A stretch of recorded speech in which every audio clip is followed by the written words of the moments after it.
Subscribe करें और bell दबाएं ताकि कोई खबर रह न जाए।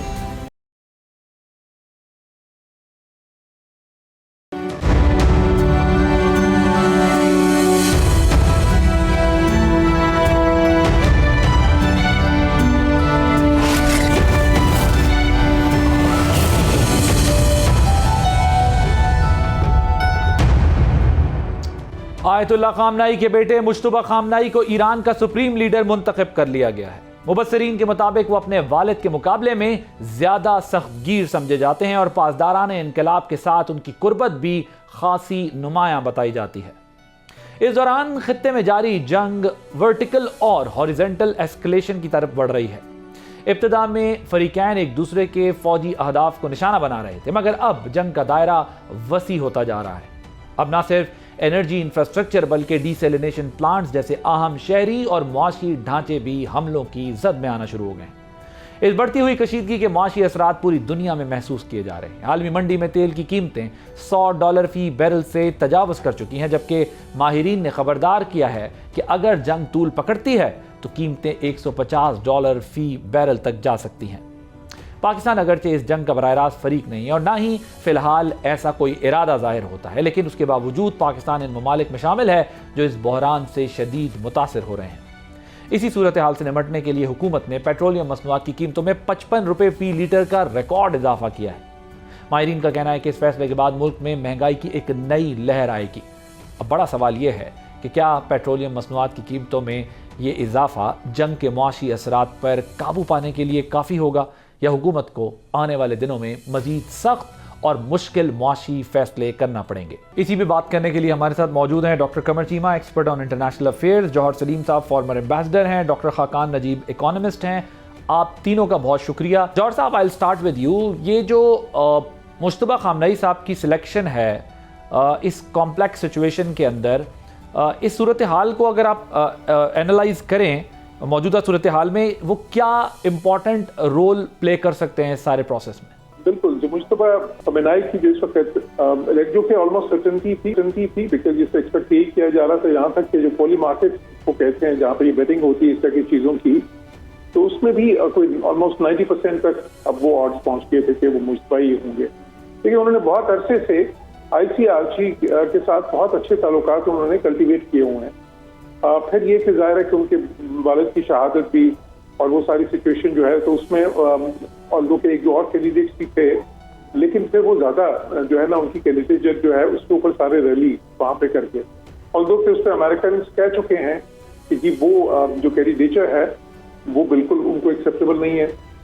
लेकिन नेचुरली जाहिर है कि फैसला तो ईरान ने करना था, अमेरिका ने तो नहीं करना था। बट उससे जो फर्क पड़ेगा वो ये है कि अमेरिका में प्रेसिडेंट ट्रंप, जो बहुत से एनालिस्ट ये समझ रहे थे कि प्रेसिडेंट ट्रंप किसी मौके पे अगर उनको कोई कहीं भी ये विक्ट्री मिल रही हुई जो वो अमेरिकन अवाम को ये बता सकें कि जी देखिए ये जीत के लाया हूँ वहां से और बहुत स्विफ्टली और बड़े बड़े कम कॉस्ट पे लेके आया हूँ अमेरिका के लिए, तो फिर शायद वो ये जंग जो सी है उस मौके पे एकदम कॉन्फ्लिक्ट खत्म कर दें। लेकिन अब वो इस इलेक्शन से प्रेसिडेंट ट्रंप, क्योंकि वो ये कह चुके हैं, कमिट कर चुके हैं कि जी मुश्तबा का हमें बिल्कुल एक्सेप्टेबल नहीं है इलेक्शन, और फिर इजरायलीज भी कह चुके हैं कि जी अगर ये हुआ तो फिर the next man will be a target as well, अगर वो एक्सेप्टेबल नहीं हुआ तो इससे तो यही लग रहा है कि अब ये जंग थोड़ी सी तवालत और पकड़ेगी।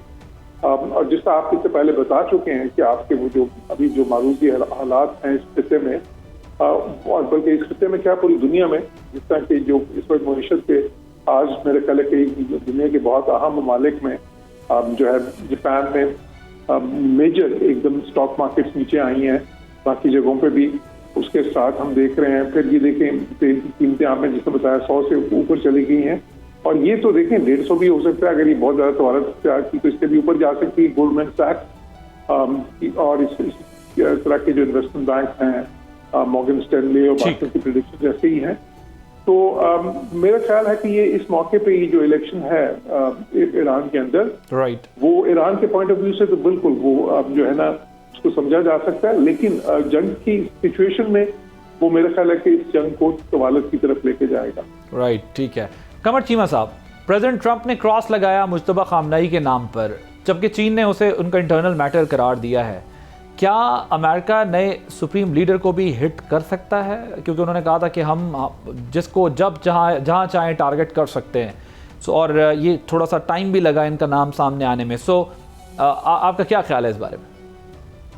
देखिए, वन ऑफ द रीज़न जो इनका नाम लेट जो है वो शेयर किया गया है, हालांकि आयतुल्लाह खामनेई की शहादत के बाद इनका नाम 2 दिन बाद आ गया था, लेकिन मेरा ख्याल है ये शायद इसीलिए वेट किया गया कि इनको प्रॉपर्ली सिक्योर कर लिया जाए, इनकी सिक्योरिटी देखी जाए, क्योंकि इनका सबसे बड़ा मसला ये है कि IRGC के अंदर बहुत ज़्यादा पेनिट्रेशन है। ईरान की सिक्योरिटी फोर्सेस के अंदर इजराइलियों की बहुत पेनिट्रेशन है, तो इनको सिक्योर करना इम्पॉर्टेंट था। दूसरी बात यह है कि ट्रम्प साहब जो थे वो तो कह रहे थे कि मैंने अपनी मर्जी का बंदा इंस्टॉल करना है, तो वो तो नहीं कर पाए। तीसरी इंपॉर्टेंट चीज़ ये है कि उनके जहन में ये आइडिया था और इजरायली ये समझते थे कि जो थियोक्रेसी है या जो सीट है सुप्रीम लीडर की, ये सीट नहीं रहनी चाहिए। और क्योंकि सारे का सारा जो रेवोल्यूशन है वो IRGC जो सुप्रीम लीडर और ये इन्हीं का कंस्ट्रक्ट है, तो अगर हम इन्हीं को इस ऑफिस को एलिमिनेट कर दें और अपनी मर्जी का बंदा लें तो शायद ये सारी की सारी जो सोच है मिडल ईस्ट के अंदर और फ़लस्तीन के हवाले से, इजराइल के हवाले से, यही ख़त्म हो जाएगी। तो थियोक्रेसी भी अपनी जगह पे मौजूद है। इवन कि अब तो इस सारी बात है, इस चीज़ें आ गई हैं, लोग कह रहे हैं जी मोनार्की आ गई है, लेकिन उसकी भी सारी बात है, वो जस्टिफिकेशंस देते हैं कि इस वक्त अफोर्ड नहीं कर सकते कि कोई ऐसा बंदा वहाँ पे आ जाए जो हार्डलाइनर ना हो, क्योंकि ईरान के अंदर 2 तरह के लोग हैं, या हार्डलाइनर्स हैं या रिफॉर्मिस्ट हैं। जो मौजूदा सदर मसूद पज़ेश्कियान हैं, इनको नॉर्मली कहा जाता है कि जी ये रिफॉर्मिस्ट हैं, ये इंगेज करना चाहते हैं, डायलॉग करना चाहते हैं, और जो सुप्रीम लीडर का ऑफिस होता है वो एक हार्डलाइन पोजीशन लेता है। और ये अब बात जो जैसे अभी एम्बेसडर भी फरमा रहे थे कि ये क्योंकि जो आयतुल्लाह खामनेई हैं के बेटे जो हैं, इनको बहुत ज़्यादा बैकिंग है IRGC की। तो अब आप ये ज़हन में रखें कि देखें, फ्रैंकली स्पीकिंग, आयतुल्लाह खामनेई ने तो अपना ऑफिस अर्न किया है, इनको उनके वालिद की वजह से दिया गया है।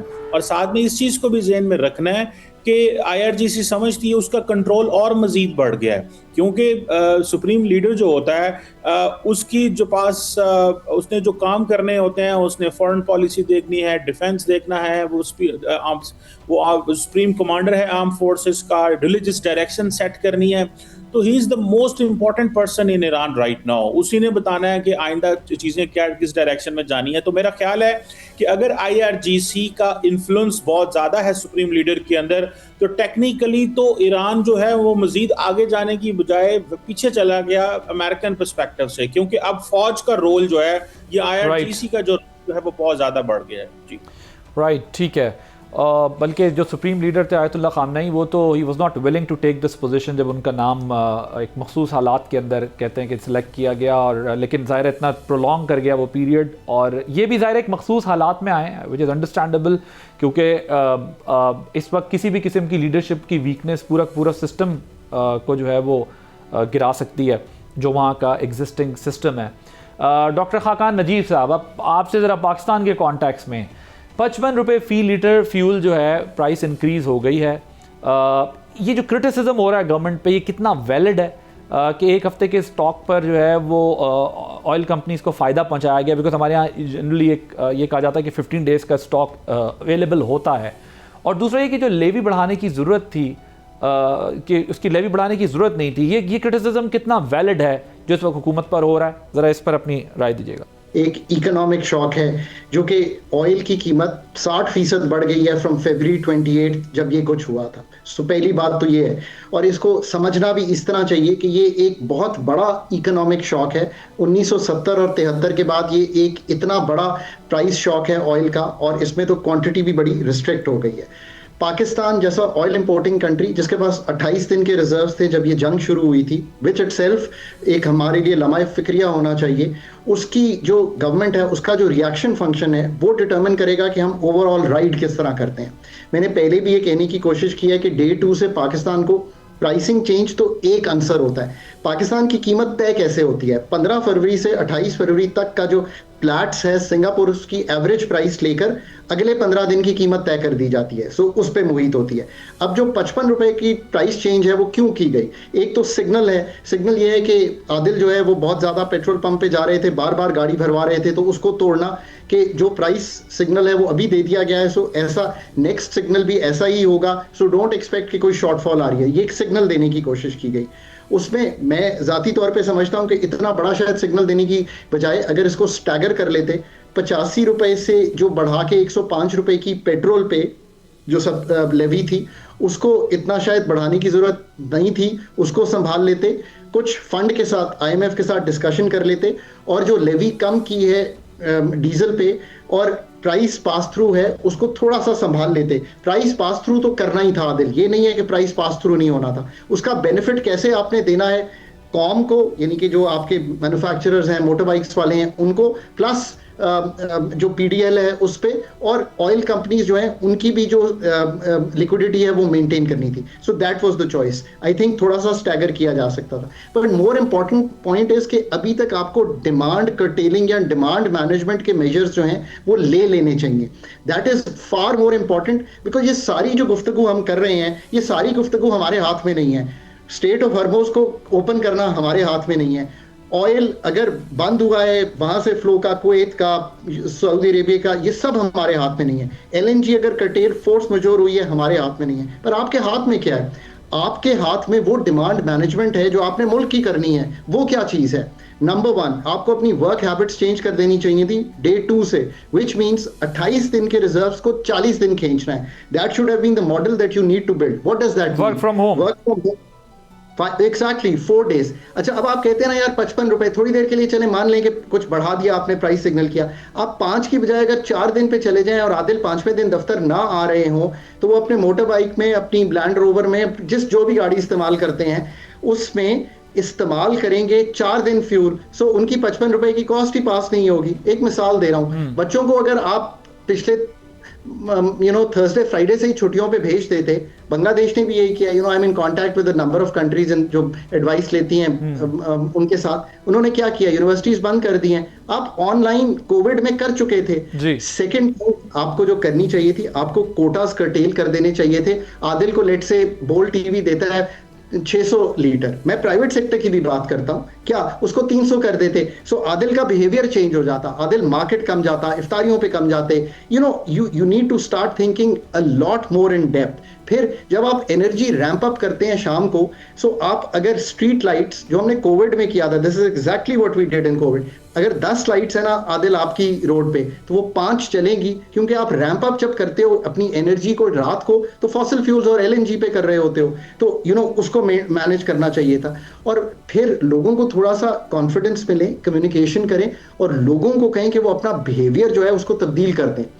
Online meetings is something we are used to. Pakistan की इकॉनमी डिजिटल है कई जगह पे, और अगर उसको यूज कर सकते थे तो कर जाना चाहिए था। और आखिर में जो कोऑर्डिनेशन है, डर क्या था कि लोग लाइनों में खड़े हो गए थे, फ्यूल की होर्डिंग की जा रही थी। यार ये तो फिर मैनेजरियल इशू था ना। इसको हल करने का क्या तरीका था? बड़ा सादा तरीका था। एक पॉलिसी अथॉरिटीज हैं, एक रेगुलेटर्स हैं, एक ओएमसीज हैं, एक रिटेलर्स हैं, एक डिस्ट्रीब्यूटर्स हैं। अब इन सब को आपने मुंजमद करके इंप्लीमेंट करना था एक coordination mechanism. Again this is something that the authorities have to do. In the end तो रिएक्शन फंक्शन, गवर्नेंस फंक्शन जितना अच्छा होगा उतना ही अच्छा लोगों को आप, जिसे कहते हैं ना, एक तरह से शील्ड कर सकते हैं फ्रॉम व्हाट हैज हैपेंड। उसको तो आप नहीं संभाल सकते। फिर सप्लाई साइड पे जरूर रेड सी से, फुजैरा से जो भी तेल मिलता है वो ले लेना चाहिए था। Work place, mobility management, energy efficiency, बड़े क्लियर प्रोटोकॉल्स हैं पब्लिक और प्राइवेट बिल्डिंग्स के, कैसे एनर्जी को 60% कर्टेल कर देते हैं, 70% कर्टेल कर देते हैं। मार्केट डिसिप्लिन और पब्लिक बिहेवियर। मैं एक बड़ी आसान सी मिसाल देता हूँ। मैं ऑस्ट्रेलिया में काम करता था, पढ़ता भी था वहाँ पे। तो वहाँ पे जो प्राइम मिनिस्टर थे ना, वो हर रोज टीवी पे 8 बजे आते थे और वो कहते थे कि मैंने 5 वेजिटेबल्स खाई हैं, मैंने आज फ्रूट्स खाए हैं और 5 किलोमीटर वॉक किया है, इसलिए कि बर्डन सारा जो ऑस्ट्रेलियन बीमार होने का है वो स्टेट पे था।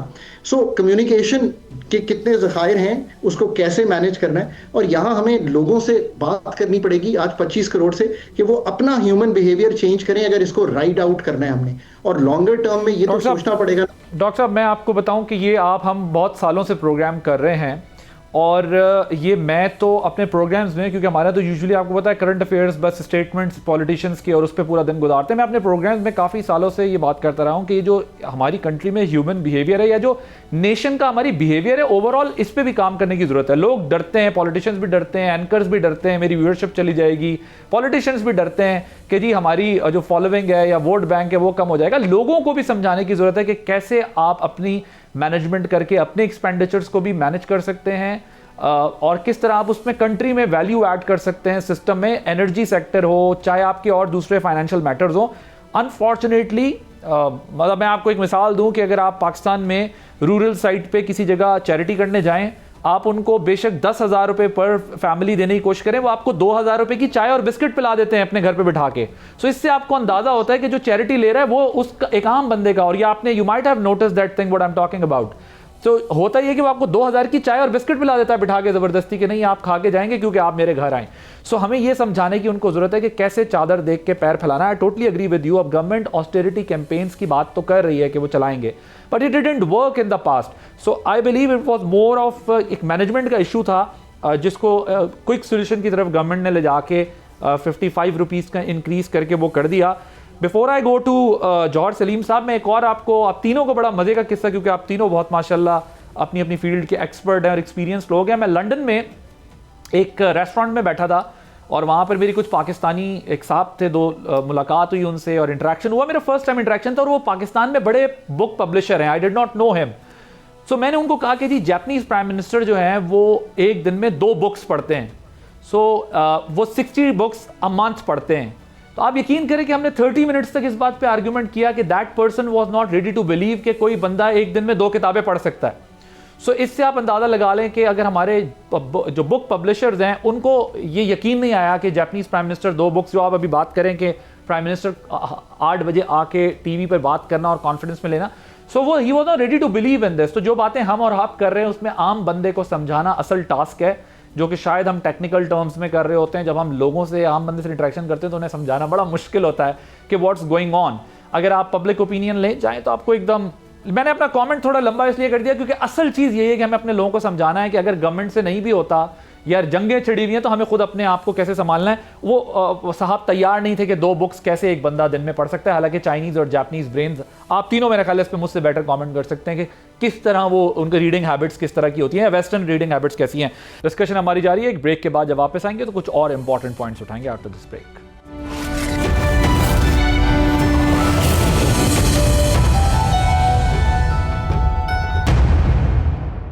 Welcome back. जौहर साहब, ये जो मिलिट्री इंस्टॉलेशंस के बाद अब एनर्जी और सिविल इंफ्रास्ट्रक्चर को डिस्ट्रॉय करने की स्टेज शुरू हुई है, ये कितनी डेंजरस एस्केलेशन है और किसी हल की तरफ जाना कितना मुश्किल होगा अगर इस तरफ चीज़ें जाती हैं, क्योंकि प्लांट के बदले प्लांट और रिफाइनरी के बदले रिफाइनरी को टारगेट करने की जो ये रेस लगी हुई है, तो ये तो बड़ा मामला बहुत दूसरी तरफ चला जाएगा। ये जो रिसोर्सेस हैं, ये तो बड़ा डेंजर में हम जा रहे हैं। What is your take on? Iran के लिए वो जो जिस तरह से वो अटैक्स कर रहे हैं, ईरान के पास तो उस तरह की ना एयरफोर्स है ना नेवी है, उनकी कोई एयर डिफेंस भी उस तरह की नहीं है।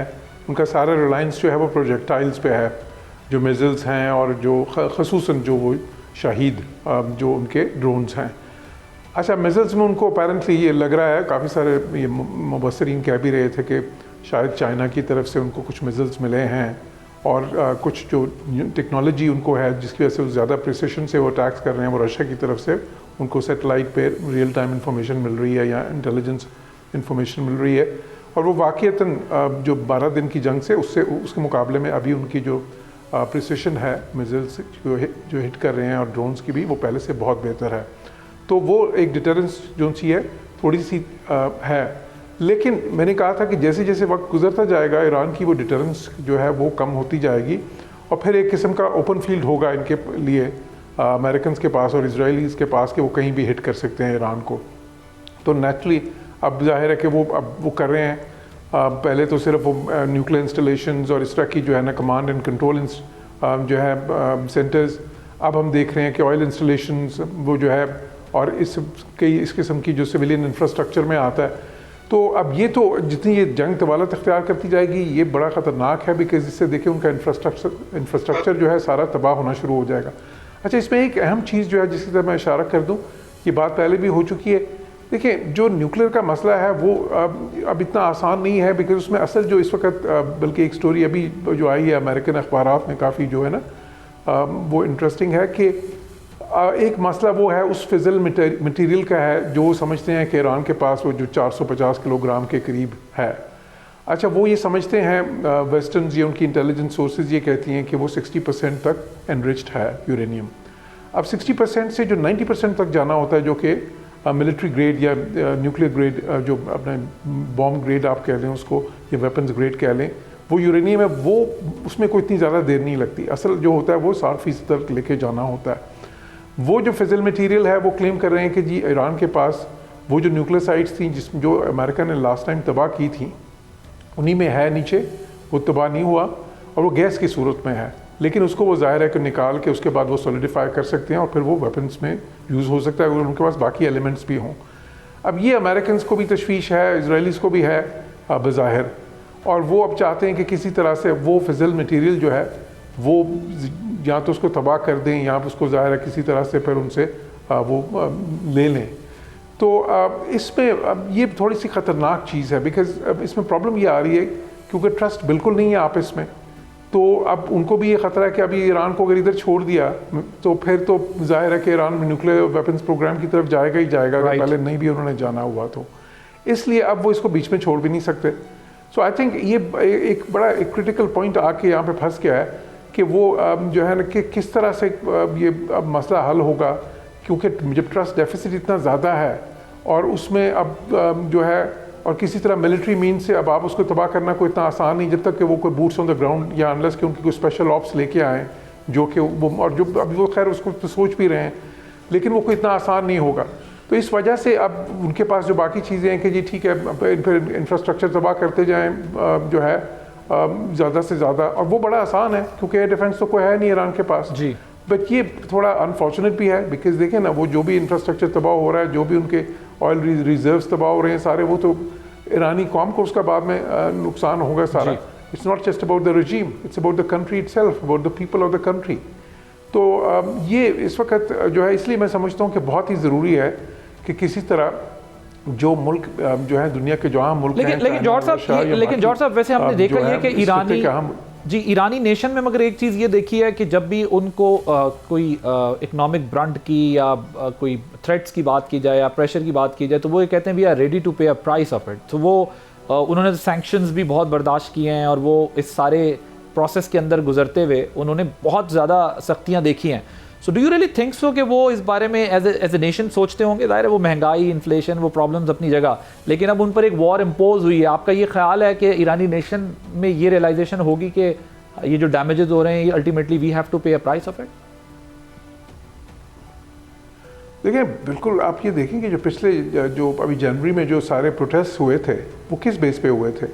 उसमें वो बाज़ार भी शामिल था जिसको ईरान में कहते हैं ना, वो सारे ट्रेडर्स शामिल थे, और ये ट्रेडर्स वो थे जो कि रेवोल्यूशन जब आया था तो उसमें उन्होंने कलीदी किरदार उस वक्त अदा किया था, और इस बार वो लोग प्रोटेस्ट में शामिल हो गए थे। उसकी वजह क्या थी कि करेंसी उनकी एकदम बहुत ज़्यादा डिवैल्यू हो गई थी, इकोनॉमिक सिचुएशन ख़राब हो रही थी। तो इससे आप देख लें कि सेंसिटिव है जो वहाँ की पॉपुलेशन है, वो इकोनॉमिक कॉस्ट ठीक है, उन्होंने बहुत अरसे से अपनी इकोनॉमी को इस तरह से इस्तेवार किया है कि उसमें वो इंडिजिनस ही हर चीज़ की उन्होंने कैपेसिटी क्रिएट कर ली है, और बहुत ज़्यादा रिलायंस नहीं है उनकी फॉरेन ट्रेड पे, फॉरेन इन्वेस्टमेंट पे और ग्लोबल उस ट्रेड लूप में उस तरह से नहीं है। लेकिन उसके बावजूद एक जो सी है Iran, because it's such a rich country resources में, प्रॉब्ली अगर अपने सिर्फ आप जोग्राफिकली देखें तो जो जितना उनका एरिया है तो प्रॉब्ली वो सबसे ज़्यादा रिसोर्स रिच कंट्री है। सऊदी अरब के पास तो सिर्फ तेल है, ईरान के पास तेल भी है दुनिया में पहले दूसरे तीसरे नंबर पे, और साथ ही साथ गैस भी है दुनिया में दूसरे तीसरे नंबर पे, और गैस तो अब ज़्यादा ऑयल से भी ज़्यादा आपको पता है इस वक्त दुनिया में ज़्यादा महंगी है, उसकी तलब ज़्यादा है। तो वो इतनी रिसोर्सेज के बावजूद जिस लेवल पे ईरान रह रहा था वो उससे बहुत नीचे था जो उनकी रिसोर्स उनकी देखिए 95 मिलियन की आबादी है, हमारी 250 मिलियन है उसके मुकाबले में, और उनकी रिसोर्सेज अगर देखें, अगर उनकी जो अगर वो ठीक हो जाए उनकी इकॉनमी, अगर वो एक्सपोर्ट्स कर सकें अपना तेल और ये गैस, तो वो साल के शायद 600-700 बिलियन डॉलर सिर्फ ऑयल और गैस की एक्सपोर्ट से हासिल कर सकते हैं, अगर उनकी चीज़ें अपनी एक अच्छी कैपेसिटी पे ही चल रहा हो सारा कुछ। तो वो एक सेक्रीफाइस वो दे रहे हैं बिल्कुल, लेकिन उसमें हमने ये भी देखा कि एक ख़ास हद से नीचे जब वो सेक्रीफाइस आती थी, जब बहुत ही ज़्यादा क्रिटिकल लेवल पे, तो फिर प्रोटेस्ट भी बहुत ज़्यादा फिर और वो फिर नेचुरली उसका फर्क आप ये कहते हैं कि इसका अल्टीमेटली कुछ रिएक्शन भी आएगा। आप कह रहे हैं बेशक ये वॉर अभी जितनी भी सस्टेन कर जाए, उनको इंटरनल प्रॉब्लम भी, चैलेंजेस भी फेस करने पड़ेंगे अगर वो वॉर से बाहर निकल भी आते हैं। बिल्कुल जी, इससे देखिए बिल्कुल भी बाद में इससे रिजीम भी वीकन होगा, ईरान में बहुत ज़्यादा इससे इकॉनमी से बहुत फ़र्क पड़ता है, प्रेशर होगा, उसका असर फौरी तौर पर नहीं आता, बिकॉज़ इसमें तो कॉम रैली की हुई है, लेकिन बाद में आता है। राइट। डॉक्टर कमर चीमा साहब, ये ईरानियन प्रेसिडेंट ने जो पड़ोसियों पर अटैक ना करने की बात की है, लेकिन हकीकत में जो ईरानियन अटैक्स हैं वो ज़्यादा ज़ोर इजराइल के बजाय जो नेबरिंग कंट्रीज़ हैं जहाँ पर अमेरिकन बेसिस हैं वहाँ पर अटैक कर रहे हैं। क्या ईरान ये समझता है कि अमेरिका की सॉफ्ट बैली है ये एरिया, जिनको टारगेट करके ज़्यादा प्रेशर बिल्डअप किया जा सकता है? और अपेरेंटली अभी उसका जितना ह्यू एंड क्राई है या जितना बज़ क्रिएट हुआ है, डिस्कशन हो रही है, सो वो शायद अपने टारगेट्स अचीव कर पा रहा है। Your take on? देखिए, जारी बात है उनके पास और कोई चॉइस ही नहीं है। अगर उन्होंने इजराइल पे अटैक करना है या अमेरिकन इंस्टॉलेशंस पे अटैक करना है, तो इसके अलावा और वो क्या कर सकते हैं? और ख़ास तौर पे जीसीसी जो है वो समझते हैं कि यहाँ पे बैठ के ही सारी की सारी जो सर्विलेंस और सब कुछ तो यहीं से बैठ के अमेरिकन कर रहे हैं। तो ये जो मिलिट्री बेसिस यहाँ पे जीसीसी के अंदर है, ये किसके लिए हैं? फॉर एग्जाम्पल, क्या ये चाइना के लिए? नहीं, ऑफ कोर्स ये ईरान के लिए थी। और ओवरऑल लार्जर जो अमेरिका अपनी प्रेजेंस रखता है दुनिया में, ये वही उसका एक शाखसाना है। तो मैं समझता हूँ कि उनके पास कोई चॉइस नहीं थी, और वो समझते थे कि अगर हम इस जंग को फैलाते हैं, और देखें फ्रैंकली स्पीकिंग वो कामयाब हुए हैं इसमें। एटलीस्ट देखें ना, ऑयल की जब कीमत बढ़ी है तो पूरी दुनिया से प्रेशर आ रहा है। ये जीसीसी ममालिक भी अमेरिकी सदर को फ़ोन करके कह रहे हैं कि क्या कर रहे हैं आप। कल कतर के अमीर ने फ़ोन किया है। तो मैं से एक सवाल बड़ा सिंपल सा है अब्बासी साहब, कि अभी हाल ही में जब अमेरिकी सदर आए थे मिडल ईस्ट में, तो तकरीबन यहाँ पे जो 2-3 मुल्कों का उन्होंने दौरा किया, तकरीबन 1.5 से 2 ट्रिलियन डॉलर की इन्वेस्टमेंट लेके गए यहाँ से, कि अगले 2, 4, 5 सालों में ये सारे मुल्क जो हैं वो अमेरिका के अंदर इन्वेस्टमेंट करेंगे। लेकिन ठीक 4 महीने बाद ये मुल्क जो हैं ये अरबों डॉलर का नुकसान कर पा रहे हैं बिकॉज ऑफ द जंग। तो ये इन मुल्कों के अंदर, अगर आप अक्सर हम लोग बात करते हैं पाकिस्तान में भी जी कि लिवरेज नहीं है, तो अगर आप 1.5 ट्रिलियन डॉलर की इन्वेस्टमेंट्स की बात करके भी कोई लिवरेज नहीं रखते अमेरिका के सामने, तो फिर लिवरेज किसको और कहते हैं और लिवरेज किसको कहा जाता है? तो मैं समझता हूँ कि ये एक बड़ी पैनिक है इस वक्त मिडिल ईस्ट के अंदर, क्योंकि उनका सारा का सारा इमेज चेंज हो गया। उनकी देखें ना, एविएशन इंडस्ट्री जो है वो बंद पड़ी हुई है। लेकिन डॉक्टर कमर चीमा साहब, आपके ख्याल में ये कितना अरसा जो मिडिल ईस्ट या गल्फ कंट्रीज हैं वो सस्टेन कर सकती हैं इस बात को कि यहाँ से अटैक होते रहें और वो अवॉइड करते रहें? वो भी तो they are losing their patience, अगर आप स्टेटमेंट्स देखें तो। वो मेरा ख्याल है वो अपना पेशेंस जारी रखेंगे। उनके पास कोई चॉइस नहीं है। वो अगर ईरान पे हमला करते हैं, अब देखें ना, सेनेटर लिंडसे ग्राहम ने कल क्या कहा है? उन्होंने कहा जी कि अरब ममालिक को भी चाहिए कि हमला करें। अरब ममालिक क्यों डायरेक्ट इस जंग में शामिल हों? वो तो सिर्फ अपना दिफा करेंगे, और वो भी अमेरिका की वजह से, और कल को वो कहेंगे कि जी हमने आपकी वजह से ये कीमत अदा की है। तो सवाल ये पैदा होता है, अगर वो जंग में कूदते हैं तो उनको नुकसान ज्यादा होगा इसका। तो अभी तो वो डिफेंस पोजीशन में है, और आप देखें ना, अगर ईरान के आप क्रिटिकल इंफ्रास्ट्रक्चर को हिट करते हैं तो इन रिटर्न वो भी क्रिटिकल इंफ्रास्ट्रक्चर बहरीन में ऑयल इंडस्ट्री, ऑयल फैक्ट्रीज पे या पानी के इंफ्रास्ट्रक्चर पे हमला कर रहे हैं। तो मैं समझता हूँ ये बड़े केयरफुली अरब ममालिक देख रहे हैं, वो इस जंग में हिस्सा नहीं लेंगे बेशक। they knew it कि there is method to this madness। वो इसीलिए बहुत स्टेटमेंट से अभी तक काम चला रहे हैं। डिस्कशन हमारी जारी है। एक ब्रेक के बाद जब वापस आएंगे तो कुछ और इंपॉर्टेंट पॉइंट्स उठाएंगे आफ्टर दिस ब्रेक।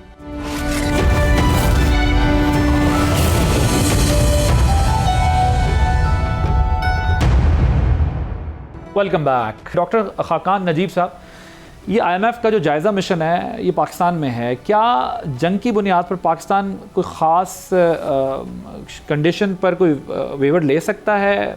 आप क्या सजेस्ट करते हैं कि पाकिस्तान को ऐसा करना चाहिए? क्योंकि दूसरी तरफ भारत को अमेरिका ने रूस से तेल की ख़रीदने की इजाज़त दे दी है. So there any end in sight? आपका क्या ख्याल है इस बारे में? आदिल, एक तो ये है कि इस जंग से ये सीखना चाहिए ना कि हमें अपने स्ट्रेटेजिक पेट्रोलियम रिजर्व्स बिल्ड करने हैं, एक एनर्जी ट्रांजिशन करनी है, एक बियॉन्ड द मिडल ईस्ट हमने फॉसिल फ्यूल्स की बाय कहीं से करनी है, पाइपलाइन इंफ्रास्ट्रक्चर रेल ट्रांसपोर्ट को ठीक करना है, एनर्जी सिक्योरिटी प्लानिंग करनी है, which is your industrial policy. पहले ये तो आई थिंक मतलब अगर अब भी नहीं करेंगे तो फिर कब करेंगे. आपकी बात दूसरी बड़ी इंपॉर्टेंट है. देखिए, पाकिस्तान की इस वक्त जो मैक्रो स्टेबिलिटी है ना, वो IMF एंगेजमेंट से ड्रिवन है, इसमें कोई शक नहीं हो सकता. वरना जब फंड की एंगेजमेंट नहीं थी, $4 अरब के रिजर्व थे, आज 16 अरब के हैं. इन्फ्लेशन 5-7% पे आ गई थी जब ये शॉक नहीं लगा था. मालियाती खसारा संभल गया था. बट इसकी एक हेवी प्राइस पे की है पाकिस्तान ने in terms of higher taxation, higher energy cost. ये जंग से पहले की बात हो रही है सारी. जी, वो कॉस्ट ऑफ डूइंग बिजनेस ऊपर गया. You are absolutely right. हाँ, ठीक है, बट रिफॉर्म्स करनी थी, कुछ ना कुछ हमें चीजें करनी है. Absolutely right. आप वॉर से पहले का सिनेरियो बता रहे हैं. वो इंस्ट्रूमेंट शुरू. अब जो वॉर में चले गए हैं और कॉन्फ्लिक्ट ड्रिवन है, ऑलरेडी इन्वेस्टमेंट और जो उनसे बात करने की है ना वॉर के साथ साथ, वो ये है कि इन्वेस्टमेंट टू GDP कई दिहाइयों के लो पे 13.8% पे खड़ा है. हमारी पॉवर्टी के नंबर जो हमें सरकार ने खुद बताए वो 23 से कहीं 29 पे चले गए हैं. एब्जेक्ट पॉवर्टी 8,484 रुपए वाली. अनएम्प्लॉयमेंट 7.1% पे है. सो इकोनॉमी को आखिर इस स्टेबिलिटी फेज से फिर ग्रेजुएट कैसे कराना है, उसका जवाब ये है कि हमें कुछ मेजर्स उनके साथ टैक्सेस पे, सुपर टैक्स को कम करना, 38.5% का high on personal income tax कम करना, GST को ब्रॉड बेस करना, इन्वेस्टमेंट के कुछ मेजर्स जो हमने बीच में गलतियां कर ली हैं, जैसे ये कैप्टिव से गैस विड्रॉ की कि सारे कैप्टिव इस पे आ जाएगा, वो नहीं हुआ. इनको करेक्ट करना है. और इन्वेस्टमेंट फ्रेमवर्क को कैसे ठीक करना है. प्राइवेटाइजेशन अब डिले हो जाएंगी, मैं नहीं समझता कि अब आप कुछ ऐसा कर सकते हैं. फॉरेन इन्वेस्टमेंट ऑलरेडी स्लो थी. अब एक सिल्वर लाइनिंग ये है कि लोकल इन्वेस्टमेंट पिक करेगी, बिकॉज आदिल अब आप दुबई में तो नहीं खरीदेंगे ना फ्लैट. अगर आपने इन्वेस्टमेंट करनी है, आप होपफुली कराची या लाहौर या जब तक आप डॉक्टर साहब अपने सारे पैसे दुबई से वापस नहीं लाएंगे तब तक मैं भी नहीं जो है वो इन्वेस्टमेंट करूंगा. मैंने डिसाइड किया. So hopefully मेरा सर सब कुछ डॉक्टर साहब पाकिस्तान में है और मैं अपनी फैमिली का वाहिद पाकिस्तानी पासपोर्ट होल्डर हूँ. My entire family is British passport holder, but मैं नहीं हूँ. I am not. So what I'm trying to say is कि थोड़ा सा बिहेवियरल चेंज जिसकी हम बात करते हैं ना, because this is the time for not only, हम बार बार गवर्नमेंट के बिहेवियर की चेंज की बात करते हैं जो कि होना चाहिए, प्रोफेशनलिज्म आना चाहिए, सब कुछ होना चाहिए, बट साथ साथ ये माइंडसेट भी किसी तरह तब्दील हमें करना है. IMF के साथ जैसे मैंने कहा कि एक रीनिगोशिएशन, मैंने तो एक आप रिकॉर्डर में एक बड़ा डिटेल आर्टिकल लिखा है कि you need to rethink the IMF engagement. नहीं करेंगे तो 1.5-2 साल बाद 25 अरब 28 अरब डॉलर चाहिए होंगे और विदाउट द फंड प्रोग्राम आप चला नहीं पाएंगे. ये कहना कि हमें एक्सपोर्ट लेड ग्रोथ चाहिए, बट अगर इन्वेस्टमेंट वीक हो रही हो तो एक्सपोर्ट लेड ग्रोथ कैसे आएगी? अगर एनर्जी एफिशिएंसी ठीक ना हो रही हो, energy today is your industrial policy. सारा कुछ साइड पे छोड़ दें, डीरेगुलेशन, लिबरलाइजेशन, प्राइवेटाइजेशन. आपकी एनर्जी पॉलिसी यहाँ खड़ी हुई है कि हम ये सोच रहे हैं कि यार 22 दिन के रिजर्व्स हैं, चलाना कैसे है मसले को. So what is your energy transition that has to happen. ये सारी गुफ्तगू फंड के साथ करनी चाहिए. फंड आदिल, प्रॉब्लम ये आती है कि पाकिस्तान या जो डेवलपिंग वर्ल्ड की अथॉरिटीज़ हैं वो फंड को अप्रोच करती हैं कि जैसे हम उनसे एक बैंकर की तरह नहीं, बल्कि हम उनसे एक गुफ्तगू करेंगे, यहाँ से पैसे पकड़ लेंगे. वो एक क्वांटिटेटिव मॉडलिंग करते हैं पाकिस्तान की, किसी भी मुल्क की, और उस इंस्ट्रूमेंट्स को यूज करते हैं. पाकिस्तान को एक प्रोफेशनल सेटअप बिल्ड करना चाहिए. ये भी याद रखिए कि 24 बार जो मुल्क ICU के डॉक्टर के दर पे हो, उसको फंडामेंटली सोचना चाहिए कि what needs to be changed. Doctor साहब ये मुझे बताएं कि क्या कोई कंसेशन, जैसा कोविड के टाइम पर हमने सस्पेंड किया था उस प्रोग्राम को, हमारे पास कोई स्पेस अभी ऐसी है हम कन्विंस कर सकें या कुछ? मेरा ये ख्याल है कि ऐसा हो जाएगा, बिकॉज थोड़ा सा लीवे जो है वो आपको जरूर बजट में मिल जाएगा, because no one can think कि यहाँ से टैक्स 20% अगले साल बढ़ेगा. If anyone thinks so, that's probably not right. GDP growth दुनिया की शेव ऑफ होगी, आपकी भी शेव ऑफ होगी. इन्फ्लेशन बढ़ेगी, सप्लाई साइड शॉक है, गुजर जाएगा. सो आपको ये भी नहीं है कि कोई मॉनेटरी टाइटनिंग है, उसमें भी थोड़ा सा आप ले सकते हैं. सो आई थिंक कि फंड के साथ टैक्सेस पे भी पर ये डिपेंड करेगा कि आप फंड के पास लेके क्या जाते हैं. आप क्या एक्सपेंडिचर कट करने को तैयार हैं अपने? आप क्या फेडरल के जो काम 17 सब्जेक्ट्स नहीं है वो प्रोविंसेस को देने को तैयार हैं? क्या आप पॉवर्टी एक्सपेंडिचर शिफ्ट करने को तैयार हैं? क्या आप NFC पे दस्तखत करने को तैयार हैं? डिपेंड सारा ये करेगा कि what you bring to the table. fund, I think, Right. can be convinced. Right, thank you so much doctor Khaqan Najeeb sahab, Johar Saleem साहब, डॉक्टर कमर चीमा साहब, आप तीनों का बहुत शुक्रिया। आप मौजूद थे, अपनी राय का इजहार कर रहे थे कि इस सारे क्राइसिस में होना क्या है और हो क्या रहा है इस वक्त, और पाकिस्तान स्पेशली उससे कैसे इफेक्ट कर रहा है, और पाकिस्तान को इस सारे प्रॉब्लम से निकलने के लिए क्या इनिशिएटिव्स लेने चाहिए, क्या मेजर लेने चाहिए। आपने प्रोग्राम देखा, आदिल अब्बास की इजाज़त दीजिए, अल्लाह हाफिज़।